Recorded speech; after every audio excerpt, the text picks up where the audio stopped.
बिस्मिल्लाहिर्रहमानिर्रहीम। आपके जैसा कि इल्म में है कि मुल्क के 7 शहरों के अंदर जो है वो 7 हलकों के में ज़िमनी इंतखाबात आज हो रहे हैं। पहले आपके इल्म में है कि इम्पोर्टेड हुकूमत ने कोशिश की कि इंतखाबात किसी सूरत जो है वो ये मुलतवी हो जाएँ, और ये भी आपके इल्म में है कि 123 इस्तीफ़े हमने दिए थे। 123 इस्तीफ़ों में से इन्होंने डिस्क्रिमिनेशन की बुनियाद के ऊपर 11 इस्तीफ़े जो है वो कबूल किए, और उसके ऊपर शहबाज शरीफ और उनके वज़रा की ऑडियो लीक्स भी सामने आई, जिसमें नज़र आ रहा था कि वाज़े तौर के ऊपर वो स्पीकर के इख्तियारात भी इस्तेमाल कर रहे थे। आज जो इंतखाबात हो रहे हैं इसमें मैं समझता हूँ कि अवाम फ़ैसला देगी अपनी दोबारा से कि वो इमरान ख़ान के साथ है। ये जो मौजूदा इम्पोर्टेड हुकूमत है जो कि रजीम चेंज साजिश के तहत इक़्तिदार में आए हैं, इन्होंने पिछले 6 महीनों के अंदर मुल्क का बेड़ा गर्क कर दिया है इन्होंने।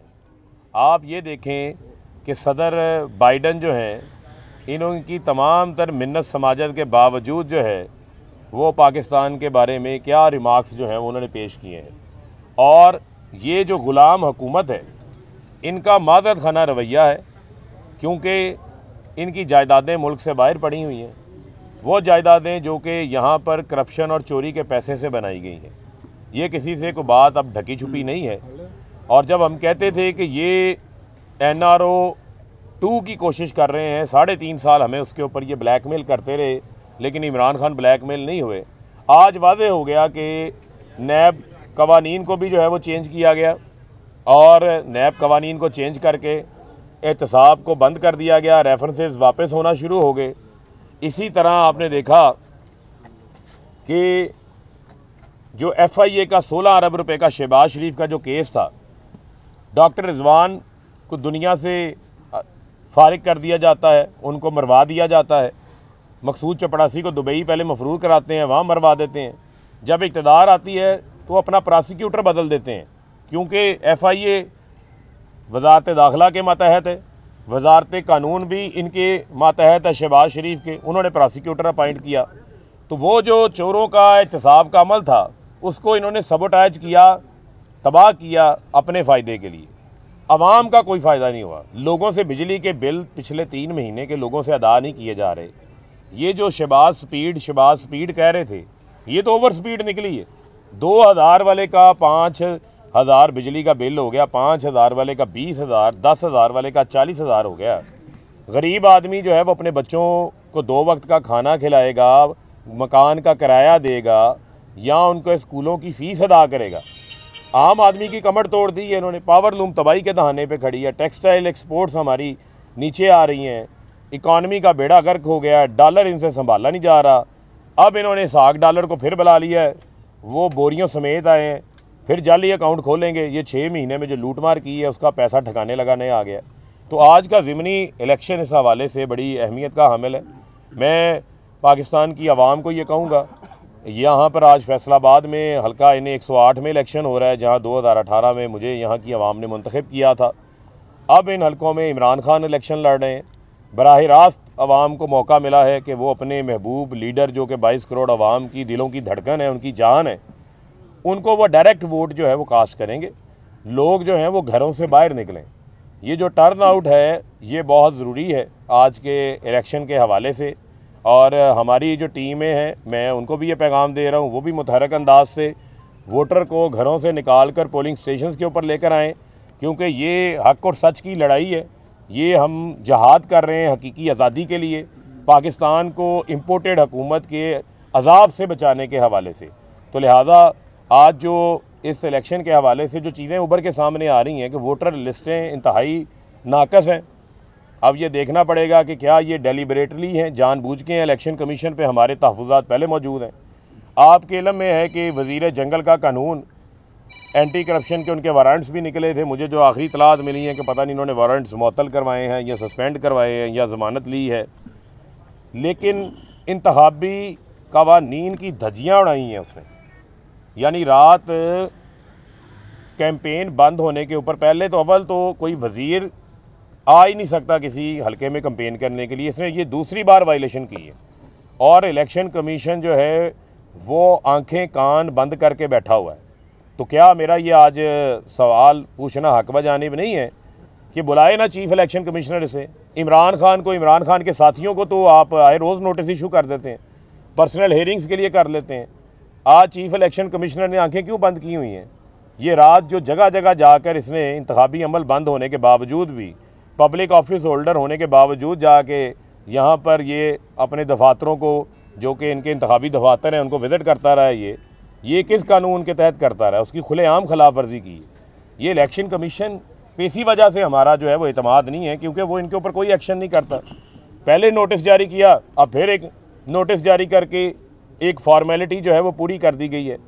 तो इंतखाबी अमल को जो है वो इन्फ्लुएंस भरपूर तरीके से जो है वो किया जा रहा है। इसी हवाले से हमने अपने पोलिंग एजेंट्स को, अपनी पार्टी कारकुनान को भी यह हदायत जारी की हैं कि वो विजिलेंट रहें। और हमें शनीद है कि ये कोई स्टफिंग करने का भी जो है वो इरादा रखती है ये इम्पोर्टेड हुकूमत PDM की, क्योंकि इन्हें पता है कि इनकी शिकस्त जो है वो बड़ी वाज़ेह है, आवाम इनके साथ नहीं है। लेकिन हम इनकी धांधली को रोकेंगे।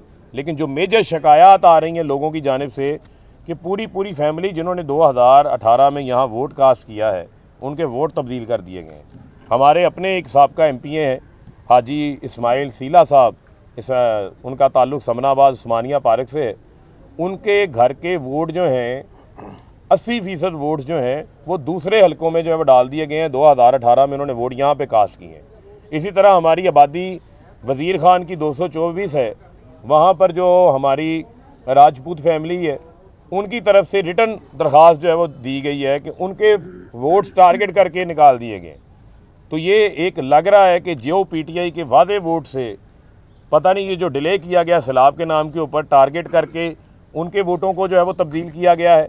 इसके ऊपर मैं समझता हूँ इलेक्शन कमीशन की जानिब से इसके ऊपर वजाहत आनी चाहिए कि ये क्या मामला है, क्या माजरा है। हम इसके ऊपर कानूनी तौर के ऊपर अपनी दरख्वास्तें भी जमा करवा रहे हैं और इसको हम टेकअप करेंगे। ये मामला अब हमारे बिल्कुल नज़र में हम रखे हुए हैं जी। अच्छा फरूक साहब, जिस तरह जो बाइडेन का बयान आया है, जो एक जो है वो वीडियो वायरल हुई है, पैसे देते वक्त जो है वो काफ़ी वायरल हुई है वीडियो, उसमें क्या हकीकत है? क्या वो ज़ाब्ता इखलाक की खिलाफवर्जी? नहीं, देखिए कोई ज़ाब्ता इखलाक की मेरे नज़दीक ऐसी कोई वीडियो नहीं है। ये सारी कुछ जगहों की जानिब से जो है वो प्रोपेगेंडा है और उस प्रोपेगेंडे के अंदर किसी किस्म की कोई जो है वो हकीकत नहीं है। और मैं ये समझता हूँ कि हमारा तो वैसे वोटर जो है वो इतना मौजूद है, इस इम्पोर्टेड हुकूमत की कारकर्दगी इतनी बुरी है कि लोग इनको वोट देने को तैयार नहीं है।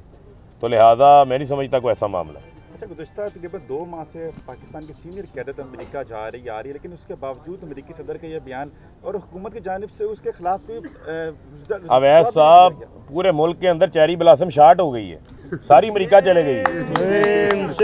वहाँ पर बूट भी चमकाए जा रहे हैं, लेकिन जो मतलूबा नताइज हैं वो हासिल नहीं हो रहे, क्योंकि उनको वो पाकिस्तान का भला करना चाहते हैं। इन गुलामों को समझ नहीं आती कि ये तो इस्तेमाल हो रहे हैं, मकसद तो कुछ और है। क्या वो आपका भला चाहते हैं? जब आप खुद झुक जाएंगे, इमरान खान ने क्या बात की, उन्होंने खुददारी की बात की ना। जब आप एक सॉवरन स्टेट हैं, जब आप अपने हाथ पांव काट के खुद उनके सामने रख देंगे, IMF ने खुद कहते हैं हमारी नाक से लकीरें निकाल दी हैं, तो लकीरें तो इनकी निकलनी थी। तो ये वो सारी जो है वो सूरत हाल है जो आपके सामने है। कहा गया कि एटमी असासाजात के हवाले से तहफ़्फ़ुज़ात का इज़हार हुआ, उस पर कल वज़ारत दाखिला में एक अजलास भी हुआ। कोई इतनी अग्रेसिव मूवमेंट नहीं दी गई, ना इतने वर्ड इस्तेमाल किए गए हैं। तो क्या फ्यूचर में इस हवाले से क्या देख रहे हैं? और दूसरा, जैसे मैं सिर्फ यही बात कहूँगा कि ये जो हैं हुक्मरान, इनके लिए मैं लफ्ज़ इस्तेमाल करूँगा, ये भिखारी हुक्मरान। तो बैकर्स कांट भी चूज़ है, तो इनकी कौन इज़्ज़त करेगा? इनकी ये खुद अपनी इज़्ज़त नहीं करते तो इनकी इज़्ज़त कौन करेगा? अब मुझे ये बताएं, पाकिस्तान के न्यूक्लियर एसेट्स जो हैं, असल बात तो फिर सामने आ गई ना। अब मैं तो चूँकि सेंसिटिव हसास मामला है, उस पर मैं दबे अल्फाज में बात करता हूँ, लेकिन आप ये देखें कि ये जो बात की गई है, ये बात किस तरफ जा रही है। ये अब उन लोगों को देखना चाहिए कि क्या ये इस किस्म के जो मामलात आगे बढ़ रहे हैं, क्या ये इम्पोर्टेड हुकूमत जिसको अवाम की हमायत ही नहीं है, क्या ये उसका मुकाबला कर सकती है? इसके ऊपर इनको जवाब देना चाहिए। सर, आप जब जीते थे आबद शेर रईस से बहुत कम मार्जिन था, आप क्या समझते हैं इमरान खान आज कितनी लीड से जीते? देखें, इंशाल्लाह टर्न आउट के ऊपर डिपेंड करता है। मैं इस वजह से बार बार ये लफ्ज़ दोहरा रहा हूँ कि लोग घरों से बाहर निकलें। ये एक ज़िमनी इलेक्शन आम ज़िमनी इलेक्शन नहीं है। ये जो हमारी तहरीक है हकीकी आज़ादी की, ये उसी के एक मरहले का हिस्सा है। तो लिहाजा लोग जिस तरह पहले बाहर निकलते हैं, इसी तरह वोट डालने के लिए भी बाहर निकलें। बिलावल भुट्टो जो है उन्होंने ये कहा कि ये गैर रस्मी गुफ्तगू की है जो बाइडेन ने, ना किसी कोई खिताब में कहा है ना कोई मीडिया के सामने कहा। इस पे आप क्या कहें? फिर मैं वही कह रहा हूँ ना, इसको यही तो कहते हैं कि खुशामद और बूट पालिशी, नहीं को तो कहते हैं। और भाई गैर रस्मी गुफ्तगू बाहर मीडिया पे आ गई, अखबारात में आ गई, इसका मतलब ये है कि सदर बाइडेन जो बात कर रहे हैं उनकी वो ज़हनियत भी है और वो उनकी पॉलिसी भी है। मामला यही तो है कि पहले हमने बंदे मरवाए अमेरिका की जंग में, अपने सिक्योरिटी पर्सनल्स जानों की कुर्बानियाँ, 80,000 पाकिस्तानी हमारे शहीद हो गए, हमारी 150 अरब डॉलर की इकॉनमी तबाह हो गई। उस पर भी हमें वो डू मोर कहते रहे और हमने अपनी कुर्बानियाँ दुनिया को बताई ही नहीं, और मुजरम भी पाकिस्तान को जो है वो बना दिया गया। यही वजह है, यही फ़र्क है इमरान खान के अंदर, जो कि हकाइक को सामने रखते हैं, डंके की चोट पे बात करते हैं, क्योंकि वो किसी के ग़ुलाम नहीं हैं। वो पंजाबी में कहते हैं किसी से काने नहीं हैं। इनकी जायदादें बाहर पड़ी हैं, इनके मसाइल और हैं। ये तो सिर्फ इक़्तिदार हासिल करते हैं, पाकिस्तान आ जाते हैं, इनकी ईदें शबरातें जीना मरना मुल्क से बाहर है। फर्क साहब, वज़ीर आला पंजाब ने कहा था कि वज़ीर दाखिला पंजाब में दाखिल होकर दिखाएं, फिर इनके साथ अब निपटेंगे, लेकिन इसके बावजूद उनकी जो इलेक्शन के हवाले से तो मैं भी आपका बयान जो है वो दोहरा देता हूँ, उनको याद करवा देते हैं आपका बयान। अच्छा फर्क भाई, ये बताएं कि अपना वज़ीर ख़जाना भी ये ले आए, जो आपने सवाल किया मेरा भी ये जज्बात, इसहाक डार को भी ये ले आए, लेकिन उसके बावजूद अभी जो महंगाई है वो कंट्रोल नहीं हो रही, ना इन्होंने पेट्रोल की कीमतें कम की, और ये कहा कि 31 तक यही रहेगी। ये आपने शरोद बड़ा अच्छा सवाल किया। देखें मामला ये है, ये लोग जान चुके हैं। ये आप क्या ख्याल है ये महंगाई कम करने आए थे? ये तो दावे तो सारे साइड पे हो गए ना। जो मैं कहता था कि ये शहबाज स्पीड ओवर स्पीड है, 150 वाला पेट्रोल 250 पे चला गया। आज आलमी मंडी में पेट्रोल की कीमतें नीचे आई हुई हैं। कल रात भी इन्होंने रिलीफ पास नहीं किया। ये अवाम की जेबों से डाका मार रहे हैं, चाहे बिजली के बिल हों, चाहे गैस के बिल हों, चाहे पेट्रोल हो। जो महंगाई इन्होंने की हुई है, 50 साल महंगाई के रिकॉर्ड टूट गए हैं। ये तो लूट मार का पैसा आपस में बांटने आया है सागडार। वो मिफ्ता इस्माइल को इन्होंने मुफ्ता लगा के इस्तेमाल किया है और उनको रोता हुआ चलता किया है इन्होंने। ठीक है, अच्छा लास्ट क्वेश्चन, अगर आज के रिजल्ट पाकिस्तान तहरीक इंसाफ के हक में आया इलेक्शन का, तो खान साहब कॉल दे देंगे लॉन्ग मार्च की? देखें बुनियादी तौर के ऊपर हमारी, मैंने आपको कहा ये एक मरहला है। हमारी तहरीक के दौरान ये इंतखाबात आ गए, हम सियासी मैदान का हिस्सा हैं, हम अपने वोटर्स को मोबिलाइज़ कर रहे हैं। कॉल तो आनी आनी है, और इस इम्पोर्टेड हुकूमत का वक्त भी पूरा हो गया है। अब मुल्क ने आम इंतखाबात की तरफ आगे बढ़ना है। लोग जनरल इलेक्शन चाहते हैं, लोग 2 तिहाई से इमरान खान को पाकिस्तान का दोबारा वज़ीर आज़म बनाना चाहते हैं। बहुत शुक्रिया।